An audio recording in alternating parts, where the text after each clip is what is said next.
진단이라는 단어가 참 중요합니다. 사실 올바른 진단을 하게 되면 해결책이 나오지 않습니까? 의사가 사람의 몸을 진단하는 것을 진찰이라고 그럽니다. 진료라고 그러기도 하죠. 그죠? 그래서 어떤 의미에서 올바른 진단을 하게 되면 사람이든 물건이든 인생이든 일이든 뭐가 문제이고 뭘 해야 되는지를 제대로 볼 수 있습니다. 그래서 우리가 인생을 살아가는데 진단을 할 수 있다면 사람을 보면서 '이 사람은 어떨까?'라고 100%는 못해요. 믿을 만한 사람인데 믿지 못하게 될 수도 있습니다. 그래서 늘 경계하면서 갈 필요가 있습니다. 여러분 저를 믿지 마세요.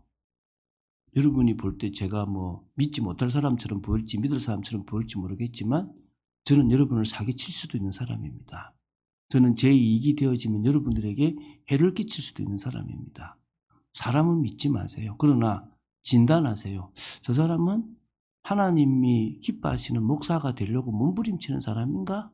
저 사람은 그래도 하나님의 말씀에 기울이는 사람인가? 그러면 어느 정도는 같이 갈 수 있겠구나 이 생각하시면 돼요.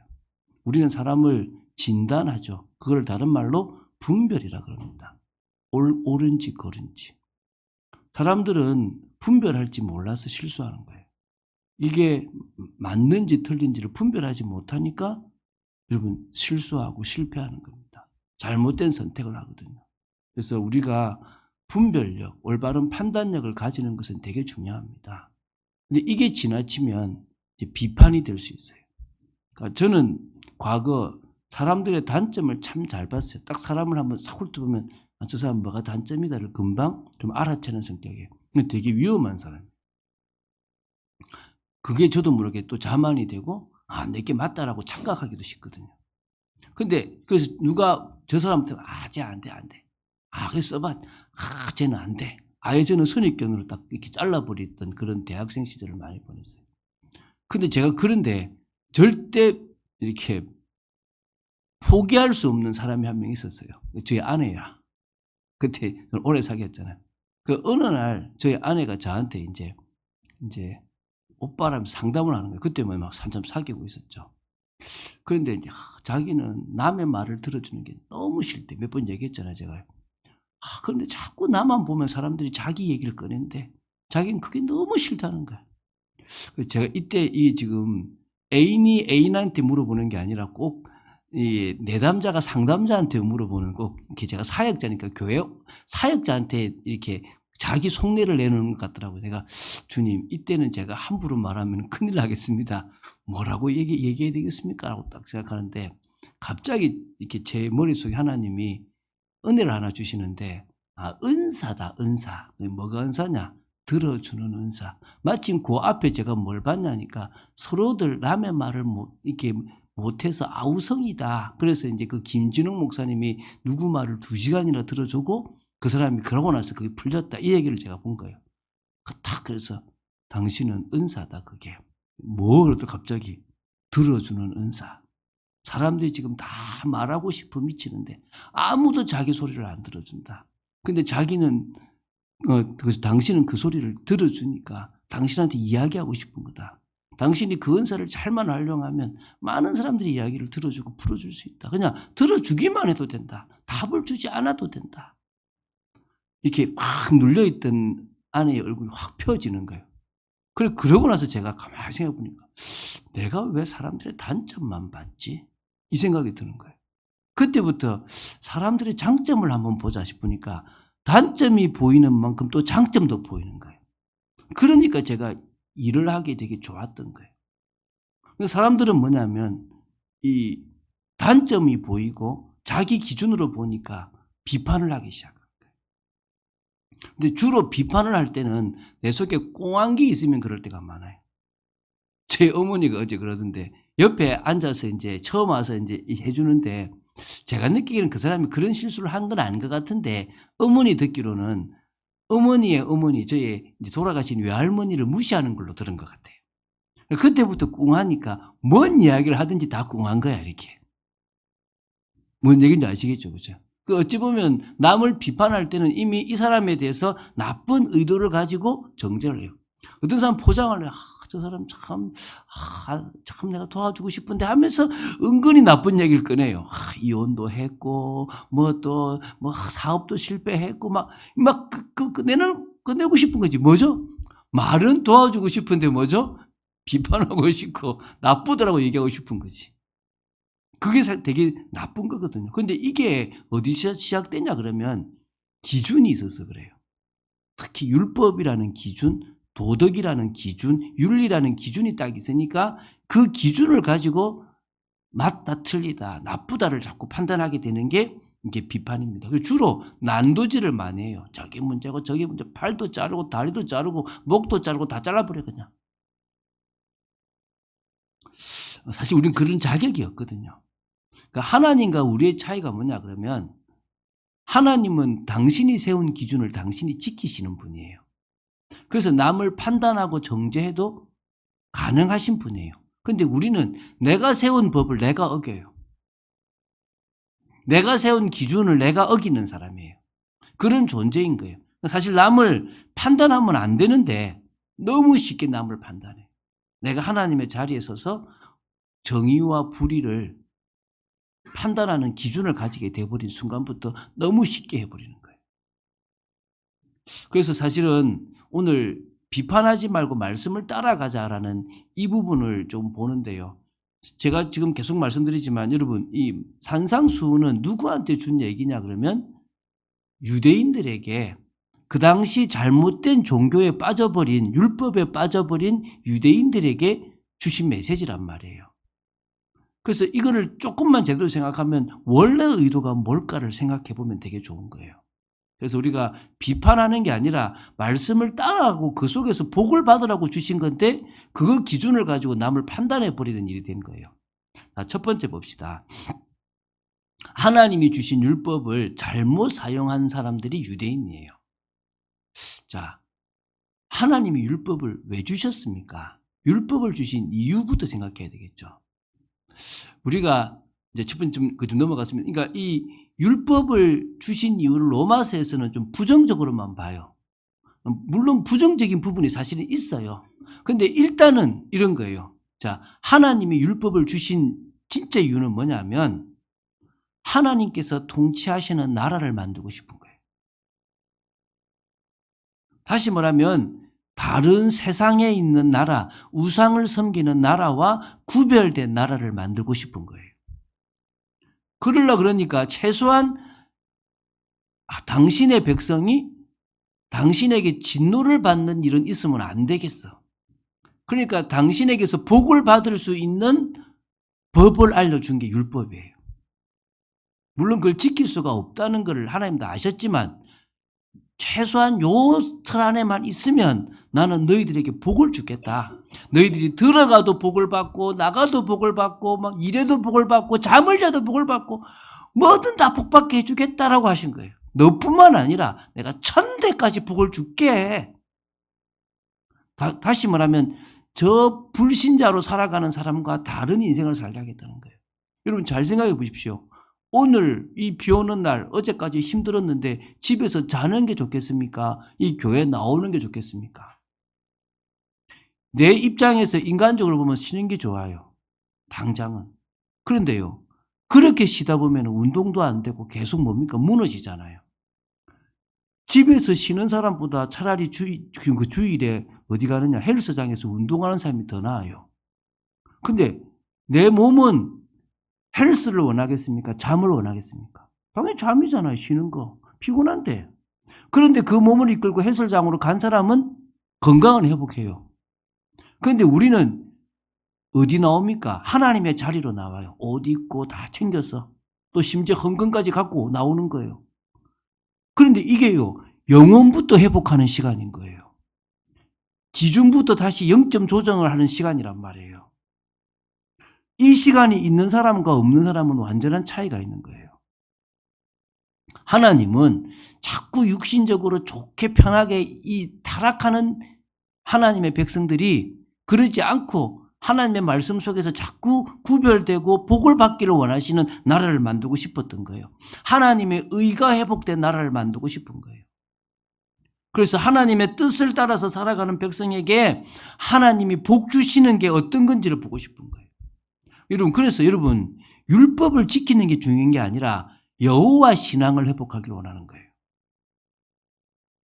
여러분, 이 여호와 신앙을 회복해야 뭐가 나옵니까? 성령이 역사하는 거예요.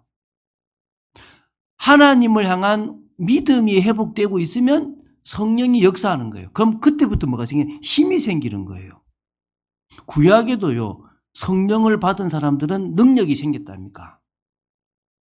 그러니까 여호와 신앙을 가지라고 율법을 주신 거야. 그런데 여호와 신앙을 가지지 않고 율법을 지키려고 하니까 갈등이 오는 거예요. 그러니까 그분을 향한 신앙이 되면 좋은 거예요. 늘 얘기하지만 부부가 사랑이라는 관계가 되어질수록 서로가 서로에게 의무가 짐이 아니에요. 해주고 싶은 게 되는 거예요. 그런데 사랑이 없이 두 사람이 부부 관계를 맺으려고 그러면 모든 게 법적으로 의무가 되기 시작하는 거예요. 사랑이라는 게 있기 시작하면 다 풀리잖아요. 똑같은 거예요. 신앙이라는 게 있고 믿음이라는 게 있기 시작하면 다 풀려질 문제가 신앙이 없이 지켜야 되니까 그때부터 뭐가 되는 겁니까? 의무가 되고 귀찮은 게 되고 또 뭐가 됩니까? 하기 싫은 게 되는 거예요. 그러니까 하나님은 뭘 원하는 겁니까? 내가 너희들을 사랑하니까 너희들이 나를 믿어주라. 내가 너희들의 참 하나님이니까 나를 향한 믿음을 가지라. 그럼 내가 다 줄게 이거예요. 그게 하나님의 백성으로 삼아서 율법을 주신 이유라니까요. 그러니까 어찌 보면 이스라엘 백성 중에 구분되잖아요. 여호와 신앙을 가진 사람과 어쩔 수 없이 그 백성이니까 지키는 사람 구분되잖아요. 그럼 어떻게 됩니까? 광야길을 가도 여호와 신앙을 가진 사람은 모든 게 감사하고 기쁜 거야. 그런데 뭐죠? 그냥 그 속에서 여호와 신앙이 없는 이스라엘 백성들은 뭐죠? 뭘도 안 주고 먹을 것도 안 주고 불편하게 하고 자꾸 이러고 있는 거예요. 신앙이 있으면요, 불편함도 감사가 되는데 안 그런 거예요. 이 차이를 아시겠습니까? 그 하나님은 이스라엘 백성들의 역사를 통해서 여호와 신앙을 가진 사람과 그냥 백성이라는 것 안에서 율법을 지켜야 되는 사람이 편하게끔 보여주시기도 한 거예요, 사실은. 그런데 그 정도가 아니라 어차피 율법을 지킬 수가 없으니까 대체적인 걸 만들어 놓은 거예요. 그게 뭐죠? 피제사예요. 율법을 어기면 벌 받잖아요. 그러니까 그 벌을 받지 않게 하기 위해서 뭘 만들었다고요? 다시 죄를 사하는 피제사를 만들어 놓고 그 죄를 사할 수 있도록 성막과 성전을 만들어 놓고 절기를 만들어서 지키게 하는 거예요. 그러면 이런 거예요. 자기가 진짜 신앙 가진 사람은 내가 이 피를 바치는 이 시간이 지금은 내가 한 번의 죄를 해결하지만 언젠가 그분이 보내실 메시아가 오면 완전히 해결할 것이다. 이거를 깨달으라고 자꾸 피제사를 드리게 한 거예요. 성전에 매번 나아가면서 지금은 저 성전에 내가 나아가지만 어느 날 저 성전이 필요 없을 만큼 하나님이 만나게 해주실 메시아가 오실 거다. 그런 신앙으로 살아라고 하나님이 율법의 틀 안에서 당신의 백성을 지키신 거야. 그런데 뭐죠? 여호와의 신앙이 없는 백성들은 뭐죠? 그것이 너무 귀찮고 싫은 거예요. 그냥 올가매는 틀이 돼버리고 구속하는 게 되는 거죠. 그런데 여호와의 신앙을 가진 사람은 이것만큼 대단한 게 없다. 하나님이 어떻게 이런 법을 만들어서 불완전한 우리를 완전하게끔 만들어 놨을까? 이럴 건데. 여러분, 이게 보이십니까? 여러분, 이게 보이면 구약이 보이기 시작하는 거예요. 이게 안 보이면요, 교회 다니고 복음을 아는데도 자꾸 이 말했다 저 말했다 헷갈리는 거예요. 여러분, 제가 왜 자꾸 일관성이냐니까 이게 보이기 시작했던 거예요. 그러니까 지금도 우리가 예수 믿어서 구원받는 것과 믿음의 삶을 살아가는 것이 구분되기 시작하는 거예요. 이게 이해돼야 되는 거예요.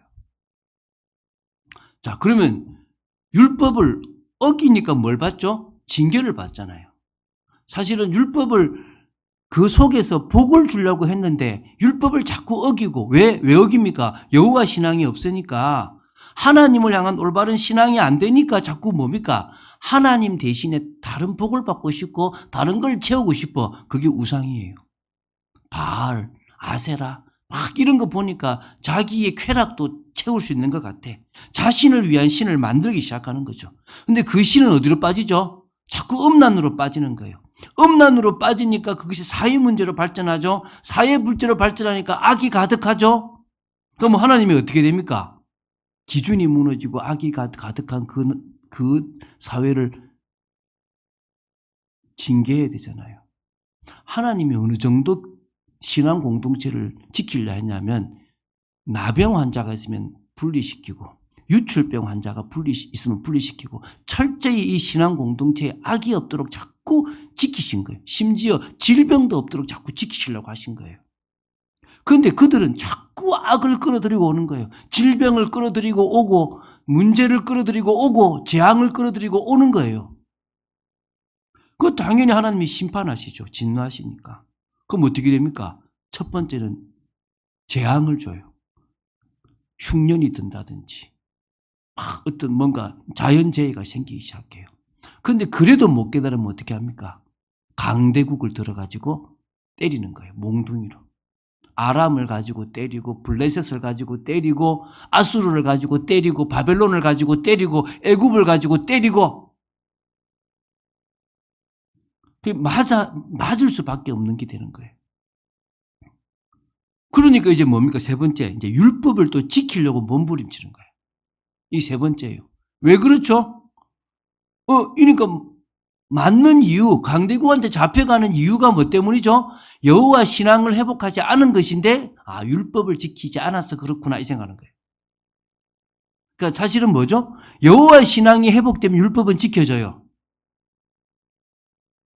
그런데 여호와 신앙이 회복이 안 되고 나서 뭡니까? 율법을 지키려고 몸부림치는 거예요. 그 시대에 여호와 신앙을 가지면서 우리가 다시 하나님께로 돌아가자라고 한 사람들이 에스라, 스룹바벨, 느헤미야 이런 지도자들인 거예요. 그런데 그 사람들은 여호와 신앙으로 가자고 했는데 이스라엘 백성들은 그냥 율법을 지키는 쪽으로만 가버린 거지. 그러니까 금방 그런 지도자가 사라지니까 또 어디로 돌아가요? 다시 또 타락으로 돌아가는 거야. 지도자가 여호와 신앙을 회복하자라고 하면 조금 그런 척하다가 다시 돌아가는 거예요. 그럼 또 뭘 섬기죠? 우상을 섬기죠. 그럼 또 뭐가 와요? 고난이 오죠. 예수님이 오시기 전에 우리가 말하는 신구약 중간사에 또 헬라라는 나라에 또 핍박을 받으니까 그때 또다시 여호와께로 돌아가자라고 했던 게 서기관들이고 바리새파들이고 사두개파들인 거예요. 그런데 이들이 또 회복하는데 여호와 신앙을 회복한 게 아니라 뭐죠? 율법의 껍데기를 딱 지키는 걸 회복이 된 거예요. 예수님 시대가 딱 되니까 외식하는 자들만 다 안에는 썩어 문드러지는데 이런 자들만 생긴 거예요. 자기는 지금 전혀 신앙도 없고 개판인데 나 율법 잘 지켜 이러는 외식하는 자들만 생긴 거예요. 자, 그래서 두 번째 이제 큰 두 번째입니다. 율법주의에 빠진 유대인들의 모습이 오늘 또 나오는 거예요. 여러분, 가장 큰 문제가 뭐라 그랬습니까, 제가? 율법을 지키지 않는 게 문제가 아니에요. 가장 큰 문제는 뭐냐 그러면 지금 첫 번째죠. 하나님을 향한 올바른 신앙의 부재예요. 그러니까 여호와 신앙의 부재라는 거예요. 자, 생각해 봅시다. 여러분 집사님들이 저를 진짜 신뢰하지 못하면 이곳에 와 있으면 제가 뭘 하라고 하는 게 되게 구속이 되는 거야. 이해가 됩니까? 그런데 저 목사님은 믿을만해. 그러면 저 목사님이 좀 힘든 일을 시켜도 이유가 있을 거야. 이렇게 되는 거잖아요. 동일한 거잖아요. 내가 하나님에 대한 신앙이 있으면 그분이 주시는 모든 것들이 복이에요.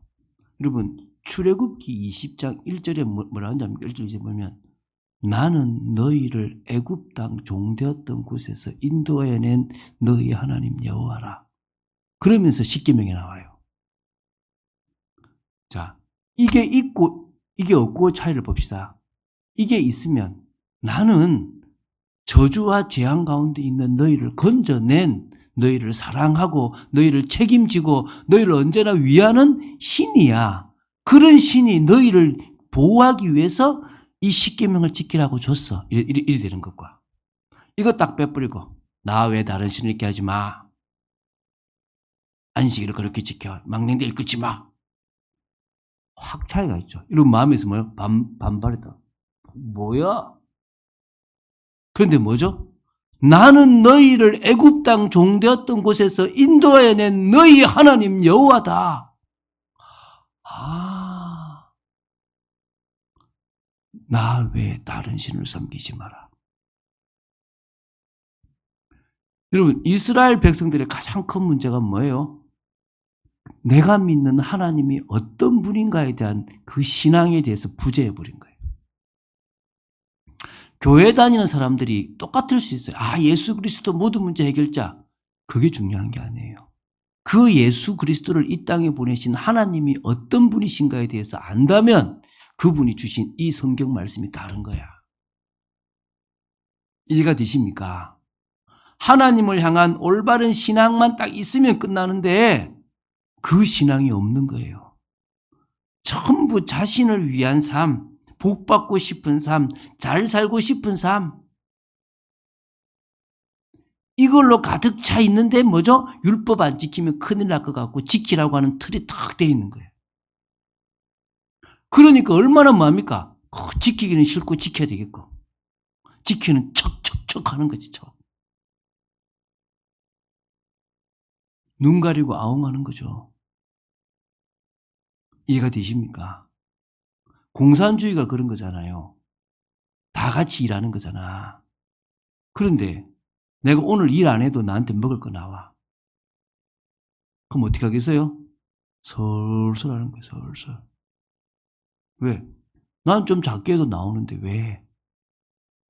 눈 가리고 아웅하기 시작하는 거죠. 그런데 자기가 한 만큼 가져간다. 어떻게 하겠습니까? 막 다를 거 아닙니까? 지금 무슨 얘기하는지 이해가 되시죠? 자기는 지키고 싶지 않아. 자기 인생 잘 살고 싶은 거야. 그런데 율법 안 지키면 망한다고 하니까 지키는 척하는 거지. 11조 내는 척하고 또 뭡니까?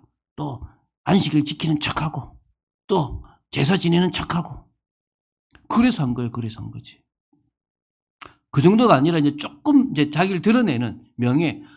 내가 바리새인이고 나 믿음 좋고 하나님 저는 저 세리와 다릅니다. 이러고 있었던 거예요. 저는 율법을 잘 지키고요. 저는요 기도도 열심히 하고요. 금식도 하고요. 구제도 하고요. 이러고 있는 거예요. 척하는 거예요. 척. 가장 큰 문제는 율법을 안 지키는 게 아니에요. 뭐라고요? 하나님을 향한 올바른 신앙이 없는 거예요. 지금도 마찬가지예요. 교회 잘 나와요. 장로님이 되고요. 집사님이 되고요. 다 해요. 근데 뭐가 없어요? 하나님을 향한 올바른 신앙이 없어요. 그분이 나를 저주와 재앙에서 구해 주셨구나. 내가 지금 이 삶이 중요한 게 아니라 구원받지 못한다면 나는 끝나는 거구나. 그거 안다면요. 다른 인생 살아가는 거예요. 그거 모르니까 이거 하면 복 받는 것 같아서 열심히 교회 생활하는 거예요. 여러분, 하나님에 대한 올바른 신앙을 가지십시오. 여러분 잘 생각해 보십시오. 여러분 사람을 믿잖아요. 안 믿고 싶은데 사람한테 배신당한 사람일수록 더 사람을 또 믿어요. 난 사람 안 믿고 싶어 이런데 또 믿고 있어요. 왜? 사람이 그립거든. 근데 그 사람은 배신해요. 그 사람은요 언제 내 곁을 떠날 수도 몰라요. 근데 영원히 안 떠나시는 분이 계십니다. 영원히 여러분을 책임지시는 분이 계십니다. 밤낮 여러분을 위해서 간구하시는 성령님이 계십니다.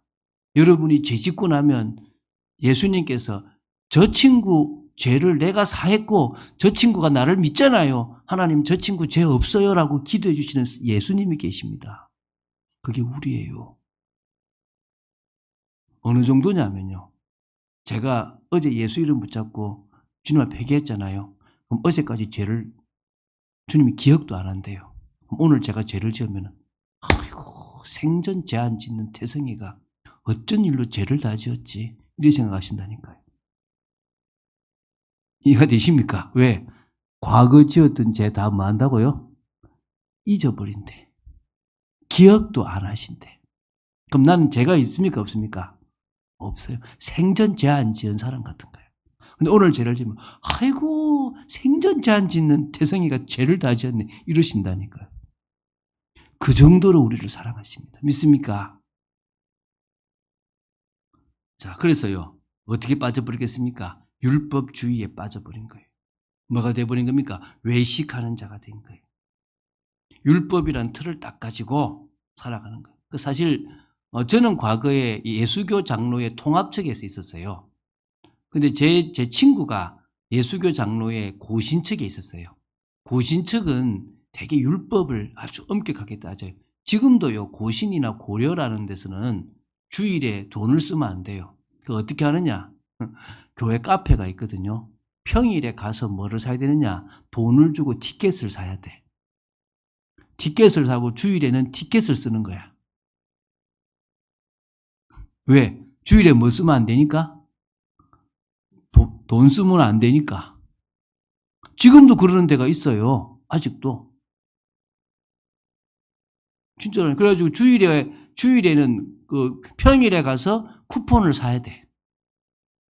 커피 먹는 쿠폰, 빵 먹는 쿠폰, 이런 거 사야 돼. 그래가지고 가서 그거 갖고 내고 사는 거예요. 웃기지 않아요. 왜? 뭐 해야 되니까? 율법을 지켜야 되니까. 이거 희한한 율법주의예요, 이게 지금. 이게 이제 자기도 못 지키면서 율법을 어기는 사람들을 정죄하는 거예요. 주일에, 어디 뭘 사먹어? 막 이런 거 있잖아요. 그리고 그러잖아요. 어느 권사님이, 한 분 장로님이 있는데, 그렇게 주일에 뭘 사먹었다고 막 대외적으로 막 그 앞에 나가지고 공식적으로 얘기한 거예요. 그래서 장로님이 정말 죄송합니다. 제가 안 하려고 그랬는데 어쩔 수 없이 했습니다. 죄송합니다. 이렇게 사과까지 하고 그랬어요. 몇 달 있다가 이 권사님 맹장이 터졌네. 주일에 수술 안 받으면 죽어요. 자, 주일에 수술 받아야 됩니까? 말아야 됩니까? 그 권사님이 주일에 어떻게 돈을 써? 이러시는 분이 이제 뭐요? 맹장 수술 안 받으면 큰일 나는 거예요. 자기에게 그런 일이 닥칠 줄 알았겠어요? 못 알았겠어요? 몰랐잖아. 왜 이래 살아가는 거야? 왜? 그보다 더 심각하게 살았던 시대가 그 예수님 당시에 이 바리새인들이고 이 서기관들의 모습인 거예요. 얼마나 지금 답답했겠습니까? 세리들은 저 돈 땡가 먹고, 예수님의 제자들은 지금, 저 금식도 안 하고, 안식일인데, 지금 이삭을 지금 이렇게 비벼서 먹고, 말이 됩니까? 이러고 있는 거예요. 손도 안 씻고, 이러고 있는 거예요, 지금. 비판하는 거예요. 자기 눈 속에 큰 들보가 있는데, 저 남의 눈 속에 있는 티 하나 가지고, 이러고 있는 거예요. 뭐, 티가 어떻고, 들보가 어떻고, 이게 중요한 게 아니에요. 뭐가 중요하다고요? 우리가 지금 봐야 될 게 이게 지금 왜 이런 사상이 생겼는지를 봐야 되는 거예요. 왜 이런 모습으로 살아가고 있는지를 봐야 되는 거예요. 그래서 여러분 지금 세 번째요. 잘못하면 영적으로 돼지 수준으로 전락한다는 게 있어요. 이게 지금 제가 읽어볼게요. 이게 1절부터 5절까지 하고 6절에 좀 차이가 나는 것처럼 보여요. 갑자기 거룩한 것을 개에게 주지 말며 너희 진주를 돼지 앞에 던지지 말라. 그들이 그것을 발로 밟고 돌이켜 너희를 찢어 상하게 할까 염려하라 이러잖아요. 갑자기 티 얘기하고 이렇게 비판 얘기하다가 이게 왜 그러냐면 그리고 이 율법주의에 빠져버리면요. 계속 그 속에 있으면요. 영적으로 영적으로 돼지 수준으로 전락해버리는 거예요. 한마디로 예수님이 그 시대의 바리새인과 서기관들을 향해서 너희들은 지금 어디로 빠져버렸다? 영적으로 돼지 수준으로 빠져버렸다. 너희들에게 이 복음의, 그러니까 이 율법의 말씀, 이 중요한 것들을 가지고 있는 만큼 이걸 가지고 어떻게 하는 거죠? 오히려 다른 사람을 밟고, 다른 사람을 어떻게 합니까? 지금 찢어버리고, 오히려 복음 가진 사람들을 핍박하는 것으로 가버리는 거예요. 그 얘기예요, 그 얘기. 그러니까 어찌 보면 이 거룩한 하나님의 말씀, 이 복음, 율법 이거를요, 하나님이 수준도 안 되는 사람한테 줘버리니까 오히려 이걸 가지고 복음을 가장 막는 쪽에 가버린 거예요. 얼마나 안타깝습니까? 지금 교회에서도 그러고 있다니까요. 가장 복음을 막는 사람들이 교회 다니는 성도일 수 있다니까요. 자, 이제 세 번째입니다. 그래서 하나님의 말씀을 따라 인도받는 성도가 되야 되는 거예요. 자, 그러면 뭡니까? 말씀을 주신 이유가 뭐 때문이죠? 하나님을 제대로 알아서 하나님의 신앙을 회복해서 하나님을 따라서 인도받으라는 거예요.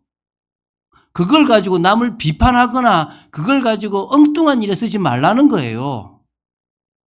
자, 첫 번째, 여러분에게 하나님의 말씀을 왜 주셨느냐? 은혜를 통해서 그 말씀 속에 있는 뭐요? 복음을 받아들이라고 주신 거. 이게 첫 번째예요. 이해가 되십니까? 이게 신앙의 시작이라니까요. 여호와 신앙을 회복해서 그 속에 있는 복음을 받아들이라는 거예요. 그래야 구원받거든. 복음이신 예수 그리스도를 믿어야만 구원받는 거예요. 여러분, 교회에서요, 신앙생활 아무리 오래 해도 구원 못 받으면 안 돼요. 저는 우리 전사님이 이번에 또 이제 이렇게 하잖아요. 제가 사실은 이 오전 예배 때 구원의 길 메시지를 전적으로 다 할 수가 없어요. 그러니까 중간중간에 조금씩 집어넣죠. 근데 그런 메시지가 사실 핵심이잖아요. 왜입니까? 결국 우리가 구원받아야 되거든. 그 말은 구원이 중요한 게 아니라 뭘 가지라는 거죠? 하나님에 대한 신앙을 가지라는 거예요. 하나님에 대한 신앙을 가져야 구원받는 거야. 그분이 나의 창조주고 나는 그분이 만든 피조물이라는 사실, 내가 그분과 함께 있지 않으면 안 된다는 사실을 가지는 게 신앙이에요. 그분께로 나아가는 길이 예수잖아요. 여러분, 구원받는 게 목적이 아니라 그분과의 신앙을 회복하는 거예요. 그래서 말씀을 주신 거예요. 그런데 구원받으면 이제 끝난 게 아니라 하나님 말씀으로 자신을 확립해야 돼요. 이게 무슨 말입니까? 신앙을 바로 회복하라는 거예요. 이 신앙을 회복 못하도록 자꾸 틀린 각인, 틀린 뿌리, 틀린 체질, 그래서 그 속에서 잘못된 기준도 있고 잘못된 가치관도 있고 잘못된 모습들이 많으니까 기준도 세우고 가치관도 세우고 믿음의 사람으로 온전히 세워지라는 거예요. 아, 구원받았으니까 끝났으니까 복 받아야지. 그거 하라는 게 아니에요. 하나님은 이스라엘 백성들에게 말씀을 왜 주셨습니까? 내가 너희들을 구별했으니까 구별된 백성으로 은혜 속에 살아라고 주신 거잖아요. 그러면 말씀에 늘 알아야 돼요. 말씀을 계속 보세요. 그 속에서 뭐 하는 겁니까? 확립되세요. 그런데 어떤 사람은요, 말씀을요, 100번씩 보는데, 성경을 100번 봤는데 확립되는 게 아니라 지식적으로만 되니까 또 문제인 거야. 뭐 하라고요? 잘못된 자신을 바로 잡으라는 거예요. 그러면 이제 뭡니까? 세 번째, 자신이 확립되는 만큼 제대로 볼 수 있는 거예요. 그러니까 이게 하나님 나라 관점, 복음의 관점, 언약의 관점, 이 관점으로 세상을 보라는 거예요. 문제도 보고 일도 보고 인생도 보라는 거예요. 지금은 어떻게 보죠? 내 관점으로 보는 거예요. 이익 되겠나? 안 되겠나? 내한테 유익되는 사람이가 아니가? 다 누구 관점으로 보죠? 나 관점으로 봐요. 나 관점. 근데 어떻게 보라고요? 나한테 이익되고 안 되고가 아니라 하나님께 이익이 되냐 안 되냐의 관점으로 보라는 거예요. 하나님이 기뻐하시는 거냐 아닌가의 관점으로 보라는 거예요. 그게 말씀을 주신 이유예요. 그러면 그때부터 말씀을 따라가잖아요. 따라가면 네 번째, 이제 그 속에서 하나님 나라를 이루게 되는 거예요. 믿음의 사람들과 같이 협력하게 되기도 하고. 또 뭡니까? 정말 말씀 따라가서 인도받기도 하고, 또 어떨 땐 남에게 베풀기도 하고, 하나님 나라 이루는 거죠. 이게 지금 말씀을 주신 이유인데, 이 말씀을 주신 이유대로 안 살고 어떻게 살아가는 거죠? 자기를 위해서 살아가니까 구원만 받으면 되고 복만 받으면 되고, 그러니까 남을 비판하고 엉뚱한 짓 하고 있는 거예요. 자, 결론 맺겠습니다. 자, 한번 읽어봅시다. 자, 이제 결론에 있는 거 있죠. 자, 이제 율법은, 자, 시작. 율법은 자신에게, 복음은 남에게. 제가 대학생 때요, 전도사님이 그랬어요. 지금 목사님 되셨죠, 그분이. 이렇게 누가 막 이야기하는데 비판에 대한 이야기했어요. 막 누구에 대해서. 그래서 그때 전도사님이 뭐라 했냐면, 누구야. 율법이란 것은 자신한테 비춰야 되고, 복음은 남한테 비춰야 되는 거야. 근데 우리는 거꾸로 하고 있으라는 거예요. 어떻게 하죠? 나는 복음을 비춰요. 내가 잘못하면 복음인데 뭐 괜찮아. 뭐 좀 죄지어도 끝났는데 이러고 있어요. 그리고 집사님 잡아서 집사님이 말이죠. 죄를 짓고 이러고 있다니까요. 어떻게 하라고요? 반대로. 집사님이 죄를 지면 그래. 집사님 그럴 수 있지. 장로님 그럴 수 있지. 전사님 그럴 수 있지. 목사님 그럴 수 있지. 인간인데. 근데 내가 죄를 지었어. 야, 네가 받은 은혜가 얼마나 큰데. 네가 주님께 받은 은혜가 얼마나 큰데 지금 이렇게 네가 속고 있냐. 눌리지 말고요. 죄책감에 빠지지 말고 스스로 말하고요. 경계하라는 거예요. 내가 목회자인데 왜 돈을 따라가고 있고 내가 왜 이렇게 분주하냔 말이야.